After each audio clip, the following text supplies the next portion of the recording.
Hello guys, welcome to little mermaid. আজকে আমরা আলোচনা করব ফিল্টার মিডিয়ার উপর। অনেকেই আমায় প্রশ্ন করে যে আপনাদের অ্যাকোয়ারিয়ামগুলো খুব চকচক করে, জলটা প্রচন্ড পরিষ্কার, তো এর বেসিক্যালি কারণটা কি? অ্যাকোয়ারিয়ামের হার্ট হচ্ছে ফিল্টার, এবং সেই ফিল্টারটা প্রপার কাজ করতে পারবে যখন আমরা তার মধ্যে ভালো ভালো মিডিয়া ইউজ করি। তো বেসিক মিডিয়ার কি কাজ ভালো করে আমরা চিন্তা করি। দুটো মিডিয়ার কাজ হয়, একটা হচ্ছে কেমিক্যাল আর একটা হচ্ছে বায়োলজিক্যাল। কেমিক্যাল মিডিয়া কখন বলবো? যখন কোনো মিডিয়ায় পার্টিকুলার কোনো প্রপার্টি থাকে, সেটা জল থেকে স্মেল অ্যাবজর্ব করে নেয়, বা জলটাকে পলিশ করছে, বা জলের মধ্যে কোনো রকম কালার থাকলে সেটাকে অ্যাবজর্ব করে নিচ্ছে, সেটা তার কেমিক্যাল কম্পাউন্ডের জন্য হয়। যেমন কার্বন আমরা ইউজ করি, এছাড়াও রেজিন কাজ করে। তো এরকম ডিফারেন্ট ভ্যারাইটি অফ মিডিয়া রয়েছে যেগুলো কেমিক্যালি আমাদের জলটাকে ভালো করে দেয়। সেকেন্ড হচ্ছে বায়োলজিক্যাল মিডিয়া।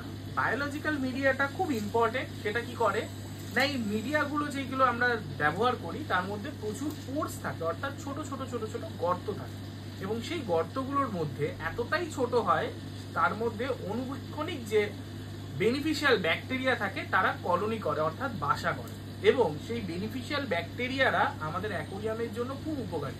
তাদের কাজ হচ্ছে অ্যাকোয়ারিয়ামে তৈরি যে মাছের যে ওয়েস্ট গুলো থাকছে বা খাবার যখন নষ্ট হচ্ছে তার যে ওয়েস্ট অংশটা, যেটা জলটাকে কলুষিত করে দিচ্ছে, জলটা নষ্ট করে দিচ্ছে, সেই অ্যামোনিয়াটাকে ভেঙে দেয়।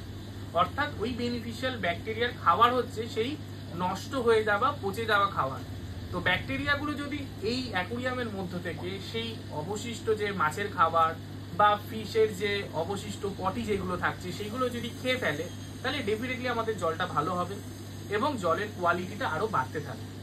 তো সবসময় আমাদের মাথায় রাখতে হবে, আমরা যখনই অ্যাকোয়ারিয়ামে ফিল্টার ইউজ করব, সেই ফিল্টারে কি ব্যাকটেরিয়া ইউজ হচ্ছে, কি বেনিফিশিয়াল ব্যাকটেরিয়া থাকছে এবং কি মিডিয়া ইউজ হচ্ছে, এটা খুব ইম্পর্টেন্ট। তাহলে আমরা যখনই আমাদের নতুন অ্যাকোয়ারিয়াম করব, আমরা যেন অতি অবশ্যই যেখান থেকেই অ্যাকোয়ারিয়াম করাচ্ছি তাদেরকে একবার বেনিফিশিয়াল ব্যাকটেরিয়া এবং মিডিয়ার কথা ভালো করে জিজ্ঞাসা করে নিই, এবং মিডিয়া আমার অ্যাকোয়ারিয়ামে ঠিক কি কি ধরনের দরকার এবং সেই মিডিয়া আমাদের ঠিক কি কি কাজে লাগবে সেইগুলো যেন ভালো করে বুঝে নিই। তো এরকমই ছোট ছোট যে টিপস গুলো আমার মনে হয়েছে যে আমাদের দৈনন্দিন জীবনে, যেহেতু আমরা একটা হবি রান করছি, যেহেতু আমরা একটা পেট ইন্ডাস্ট্রির সঙ্গে রয়েছি, এইগুলো আমার মনে হয়েছে তোমাদের কাছে ইম্পর্টেন্ট হতে পারে। তো এরকমই নতুন নতুন টপিক নিয়ে তোমাদেরকে কিন্তু আমরা ভিডিও শেয়ার করব। এই ভিডিও যদি তোমার পছন্দ হয় তোমার বন্ধুদের সঙ্গে শেয়ার করতে পারো, আমাদের চ্যানেলটা সাবস্ক্রাইব করতে পারো। আমাদেরকে এনকারেজ করার জন্য নেক্সট টপিকটা কিসের ওপর হবে সেই ব্যাপারে আমাদেরকে কমেন্ট করে জানাতে পারো। নিশ্চয়ই নতুন ভিডিও নিয়ে দেখা হবে। ততক্ষণ অবধি টাটা, বাই বাই।